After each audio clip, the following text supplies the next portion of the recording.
சுவாமியை பார்க்கணுன்னா மனிதனுக்கு நல்ல காலம் வேணும். அந்த நல்ல காலம் வேணும்னா சுவாமி இங்கே வழிபட்டால்தான் நமக்கு நல்ல காலம் உண்டாகும். ஒரு மனிதனுடைய சரீரத்தில் எப்படி மச்சம், மரவு, தழும்பு, ரோமம், நாடி, நரம்புலாம் உள்ளதோ இங்கே உள்ள நடராஜ பெருமானை ரசிக்கலாம். நல்ல படித்த பாரம்பரியமாக சிவதொண்டு செய்யக்கூடிய சிற்பியை வர சொல்லி சிலையை செய்ய சொல்கிறார். சிற்பியோ மிகுந்த சிவபக்தர். சிலையை செஞ்சு தரேன்னு ஒத்துக்கிறார். அவராலே 1 அடி 2 அடி 3 அடி சின்ன சின்ன நடராஜ பெருமானை வடிவமைத்தார். பெரிய ரூபமாக செய்யும் பொழுது கையமஞ்சா காலமேல, காலமஞ்சா தலாமேல.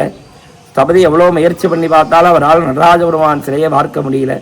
என்னப்பா என்னை இப்படி ஒரு சத்திய சோதனைக்கு ஆளாக்குறே, இந்த ஸ்தலத்தில் ஏன் நடராஜ பெருமான் சிலையே அமைய மாட்டேங்கிறதுன்னு தெரியலையே அப்படின்னு அரசபைக்கு போய் சொல்கிறார். ராணியோ, அப்பா நீ மிகுந்த சிவபக்தன், உன்னாலே நடராஜ பெருமான் சிலை செய்யாவிட்டால் வேற யார் செய்து தருவார்? உன் பக்தியை சோதிக்கிற மாதிரி ராஜ தண்டனை. இன்னைக்கு காலையில் சூரியன் உதிக்கிறது, நாளை மாலை சூரிய அஸ்தமன காலத்துக்குள்ளே நீ நடராஜ பெருமான் சிலை செய்யாவிட்டால் உன் தலை துண்டிக்கப்படும் அப்படின்னு ராஜ தண்டனை விதிக்கிறார். அவரோ நேராக சுவாமிகிட்ட போகிறார். சிற்பி சுவாமியை உள்ளூர்க கதறார். இறைவா நீ வரமாட்டாயா? உன்மேல் அன்பு கொண்டு தானே இந்த சிலையை செய்கிற, நீ அமைச்சிக்க மாட்டாயா? எந்த ஒரு மனிதனோட உயிரும் நிலையானது கிடையாது. என்றைக்கு வேணாலும் எப்போ வேணாலும் நீ கூப்பிட்டா வர வேண்டிதான்.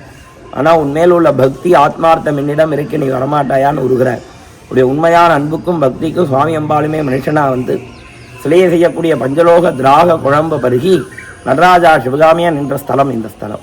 அதனால தான் பூலோகத்தில் சுவாமி மனிதனாய் வந்து இறைவனாய் காட்சி கொடுக்குற நடராஜ பெருமானையும் சிவகாமி அம்மையும் இந்த ஸ்தலத்தை ரசிக்கலாம்.